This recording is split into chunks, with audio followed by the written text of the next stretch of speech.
Hey, good evening, everyone. Rodney here. It's been a long time since I recorded. A lot has changed since we talked last. For me personally, like most directly, everyday life has changed because my crutches. I broke my ankle in a very dramatic way a few weeks ago, and my existence has largely been in this easy chair, or which you can't see right over there is a bed. I hobble 10 feet from the bed to the easy chair. And I've set it up with work computers and stuff, so I can work here and sleep here and all that. And I do have to hobble into the next room to use the facilities. Anyway, that's the biggest thing for me. Obviously, lots going on in regards to the economic condition of our country, and also the discussion about police brutality and race differences in that. And there's an amazing video, a TED Talk that I watched a week or so ago that really struck me and kind of gave me a little better perspective on how to look at information. Because we all know we get on the internet here, and the information is often specifically picked, it's specifically processed, and it's specifically delivered to drive us to an outcome, and so it's biased, right? It's very, very, very biased. It's hard to find unbiased information out there, and so it's incumbent upon us then to, when we want to figure out what to do differently, or whether we're doing things right as we are, we got to look at this data and understand it for what it's telling us, and also for what it's not telling us. And I'll give you a story from my broken foot situation to highlight a point. All right, so it's been 3 weeks almost since I broke my foot. And I did a little data collection since then, and I have identified with 100% assurance that every day since then, where the name of the day ended in Y, my foot has hurt.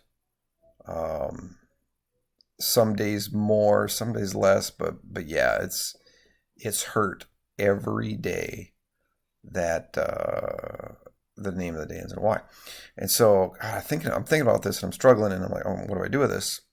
And I am tempted to conclude that since every day that ends in Y, my foot hurts, I'm tempted to conclude that the cause of my foot hurting is the fact that I am experiencing a day that ends in Y. Because that's what the data says. You look at the data, and undeniably the data shows that days that end in Y, my foot hurts. Now, it did change on the 15th of May when I broke it. Before that, I can't say that was true, right? My foot didn't hurt every day that ended in Y.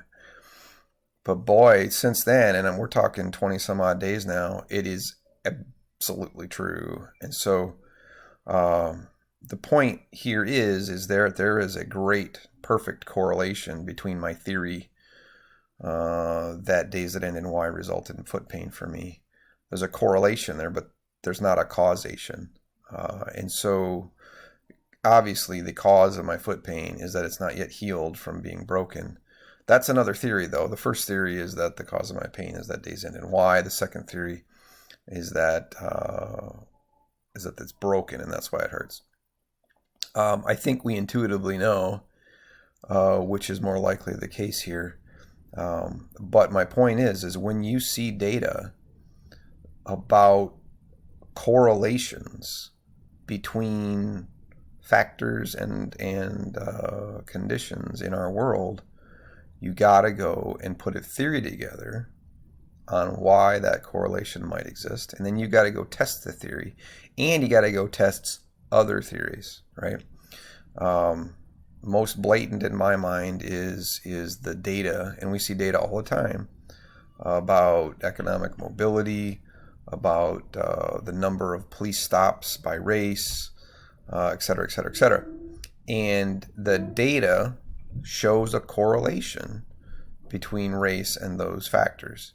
What is dangerous is when you say that the cause of that is race. Is there another theory that suggests why the correlation is there? In fact, obviously, is there another theory that you can go and dig into and find out whether there's a cause there, right? So I highly, highly encourage you to look at data and ask yourself, why? I'll give you a quick instance. The number of police stops for people of color I read some facts the other day, some data that said 14 out of a million people in a given day, I think, don't quote me on that, but 14 out of a million people in a given day will get stopped by the police and they're white. And 24 people out of a million in a given day will get stopped by the police and they'll be black. You take that data and you say, wow, it says that a black person is twice as likely to get stopped by the police. All right, got it. That's what the data says. The question is, why does the data say that? And one answer that's very popular today was, well, clearly, since we all know that systemic racism is rampant in the United States, it must be because these policemen are targeting African Americans. That's why. All right, so that is a theory, and you have to go test it out. I'll give you another theory, and I'll base it on another data correlation. There's another data correlation out there that says that the average economic condition of a black man is below the average economic condition of a white man, on average, right? All right, so what the cause of that? The cause could be fundamentally racism, right? Or the cause might be something else, but we'll dig into that in a minute. The correlation there, so if here's my theory. If the average black person is economically depressed relative to the average white person, then the probability that there is a damage to a vehicle, for instance, the taillight's out on the average African American's car relative to the white man's car, then the police would be more likely to stop that car because it's got a taillight out. So I'm suggesting that perhaps there's a different correlation to the numbers about the 24 versus the 14. There might be another theory. I'd have to go run that theory to ground, right? And do some data searching on the condition of cars by race. But the point is I think the more that you do that and the more you put these theories together, the more you want data and the more you want to ask why. Here's the thing I went through this week. Why does the average African American have lower economic mobility than white? Studies, and I looked at academic studies that were peer-reviewed that focused on data and correlations as opposed to on particular agendas. And the data shows that the percentage of black children growing up in homes and communities where there are not very many fathers, so whether there's a divorce and the father's gone, also whether or not your neighbor and your friends, do they have fathers around, those kind of factors, and a very, very strong correlation between poor economic mobility, encounters with the police, whatever. There's strong correlations between fatherless families and those activities, and so that then carries forward to economic mobility. So you've got a situation where, and I don't know why, the real question is why. Why do we have the development over the last however many decades of fewer and fewer black families with two parents at home? I mean, I grew up in a single parent home, and it happened to be with my dad. And so, I mean, I understand that, and I understand the implications of not having a balanced family. But why? And I don't know the answer to that. I'm going to keep researching, keep studying. But my exhortation to you listeners of me here is to don't stop with the data. Don't stop when the data correlates with your pet theory. Go further. Make sure that other theories aren't better than your own. And because correlation is not causation, right? The data correlating doesn't mean the data caused the result.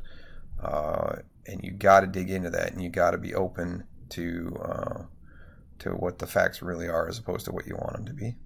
So anyway, thanks for listening, and have a good day.